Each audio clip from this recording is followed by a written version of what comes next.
नाजरीन अस्सलाम वालेकुम, आदाब। इंकिशाफ के इस ताज़ा शुमारे में मैं आपका खैर मकदम करता हूँ। मैं हूँ आपका मेज़बान डॉक्टर राजा मुज़फ़्फ़र भट्ट। आज हम बात करेंगे श्रीनगर रिंग रोड के बारे में। ये रिंग रोड प्रोजेक्ट जो है, श्रीनगर में ट्रैफिक कंजेशन इससे कम होगी। ट्रैफिक की मूवमेंट बिल्कुल जो यहाँ पे कंजेशन हो गई है उसमें बहुत ही आवाम को राहत मिल सकती है इस प्रोजेक्ट के ज़रिए से। बट ये प्रोजेक्ट तातुल का शिकार है, इसमें बहुत डिले हो रहा है। इस डिले की क्या वजह है, इस तातुल की क्या वजह है, आज हम वही डिस्कस करेंगे। श्रीनगर रिंग रोड की जो नोटिफिकेशन निकली वो निकली 2017 के अंदर। Land acquisition act Jammu Kashmir का जो था 1934 का, उस कानून के तहत। चूँकि वो कानून बाद में 370 के कलअदम होने के बाद वो भी कानून भी कलअदम हो गया। जब भी कोई नोटिफिकेशन निकलती है लैंड एक्विजिशन के हवाले से, चाहे वो मरकज़ी कानून में निकलती है या जम्मू कश्मीर के कानून में निकलती थी, उसमें जो मयाद होती है नोटिफिकेशन की 2 साल की होती है। 2 साल के अंदर अंदर जो है लैंड एक्विजिशन प्रोसीडिंग्स जो है, ज़मीन को जो हासिल करने की जो कार्रवाई जो है वो 2 साल के अंदर पूरी होनी चाहिए। ये सेक्शन 11B बोलता है Jammu Kashmir land acquisition act का, और मरकज़ी एक्ट में भी ये प्रोविजंस हैं। मगर जो यहाँ पे मसला हो गया जम्मू कश्मीर के अंदर, ख़ासकर कश्मीर के अंदर, इसमें मसला ये हो गया कि 2 साल के अंदर कार्रवाई नहीं हुई। 2 साल के बजाय 3.5 साल लगे इसमें लैंड एक्विजिशन, और 3.5 साल के बाद जो है सरकार ने बोला कि हम उसी पुराने कानून के अंदर लैंड एक्वायर करेंगे। चूँकि वो कानून कलअदम हो गए 370 के बाद, और 370 के बाद हमारी जम्मू कश्मीर के अंदर नया कानून आ गया लैंड एक्विजिशन का, जिसका नाम है right to fair compensation and transparency under land acquisition rehabilitation and resettlement act, जो कि मरकज़ी कानून है। और मरकज़ का यह कानून बहुत ही पॉजिटिव कानून है, और 2011 से मैं इसके बारे में लिख रहा था। मैंने नेशनल कॉन्फ्रेंस गवर्नमेंट से भी अपील की, आप इस कानून को लागू कीजिए।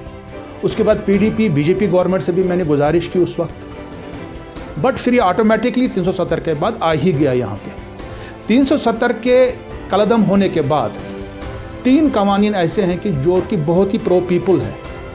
उन कवानीन में से एक कानून है जम्मू कश्मीर कानून, एक है उसमें right to fair compensation act, दूसरा कानून है फॉरेस्ट राइट्स एक्ट, तीसरा कानून है SC/ST एट्रॉसिटीज़ एक्ट। बट जब हम इन कवानीन की ज़मीनी सतह पर इम्प्लीमेंटेशन देखती है वो सही नहीं है। लैंड एक्विजिशन के बारे में जो मरकज़ का कानून यहाँ पे आया, जो जम्मू कश्मीर का लैंड एक्विजिशन एक्ट है, उसके अंदर नोटिफिकेशन का टाइम निकल गया।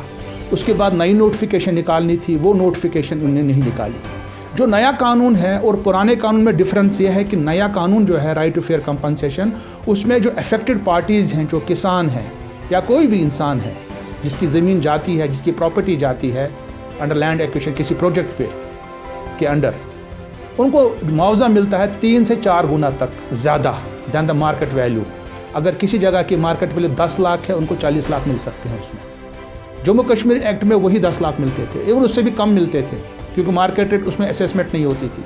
उसमें सर्कल रेट देखा जाता था, उसमें स्टैंप रेट देखा जाता था। बट नया कानून जो मरकज़ का है, इसमें मार्केट रेट का 3 गुना 4 गुना, plus there is a provision of rehabilitation and resettlement, जो कि हमारे पुराने कानून में नहीं था।